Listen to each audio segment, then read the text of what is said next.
সুদের টাকা দিয়া ঘর বানাইলাম, এই ঘরের ভিতরে 4টা 5টা রুম, এক রুমের ভিতরে আমি থাকলাম, আর বাকি 4 রুমের মধ্যে আমার সন্তান থাকলো, মা থাকলো, বাবা থাকলো, ভাই থাকলো, বোন থাকলো।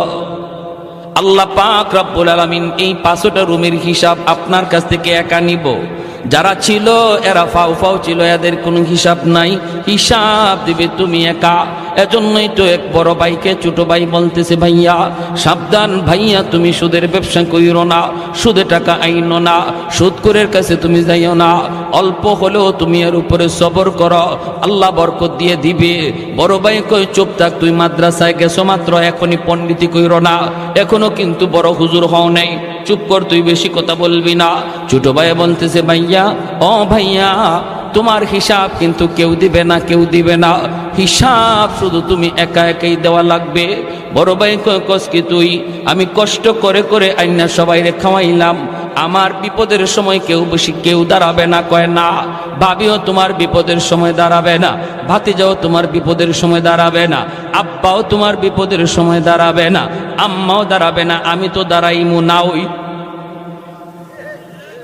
বড় ভাই কয় কস কি তুই, মাসের মাস তোরে বেতন দিই আমি?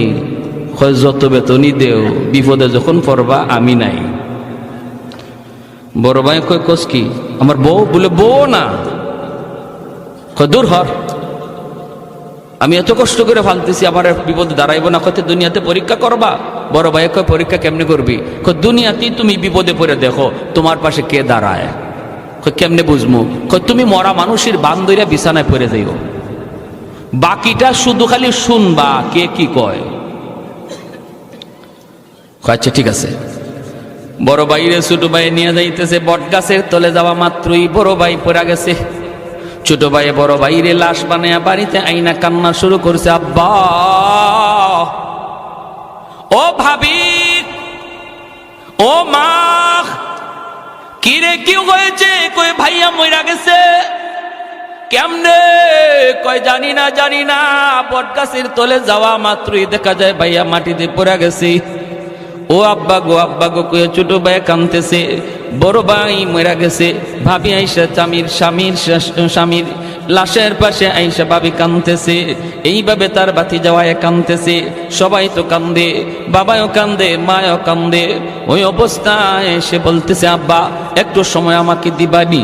কেন? কয় আমি একটু হুজুরের কাছে যাব, মুফতি সাহেবের কাছে, জিন হুজুরের কাছে যাব, যাইয়া হুজুরের কাছে একটু পানি ভরা নিয়ে আসব। আমার মনে হয় ভাইয়ার দম আটকে আছে, এটা মনে হয় কোনো জিন্নাতের কারসাজি, কারণ বট গাছের তলে ঘটনাটা ঘটছে। আমি একটু পানি ভরা নিয়ে আসি, একটা ফু নিয়ে আসি।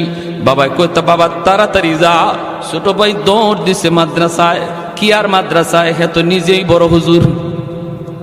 ঘটনা তো হেই ঘটাইছে। কিছু দূর যাইয়াই ফেরত আইছে, আব্বা ফু পায়া গেছি।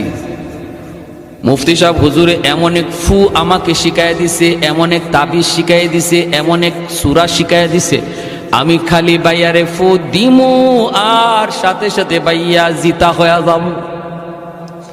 ফু দেওয়া মাত্রই বাইয়া জিন্দা হয়ে যাবে, জিন্দা, কোনো টেনশন নাই। মুফতি সাহেব কয়ে দিছে। বাবা কইতে তাড়াতাড়ি ফু দে। ছোট ভাই কয় আব্বা ফু দিমু, তবে ফু দেওয়ার আগে একটা শর্ত কয়া দিছে হুজুরে। কয় কি শর্ত? কয় হুজুর বলছে এই ফুটা ভাইয়ারে দেওয়া মাত্রই ভাইয়া জিন্দা হয়ে দাঁড়ায় যাবে, কিন্তু ভাইয়ার গায়ে ফু দেওয়া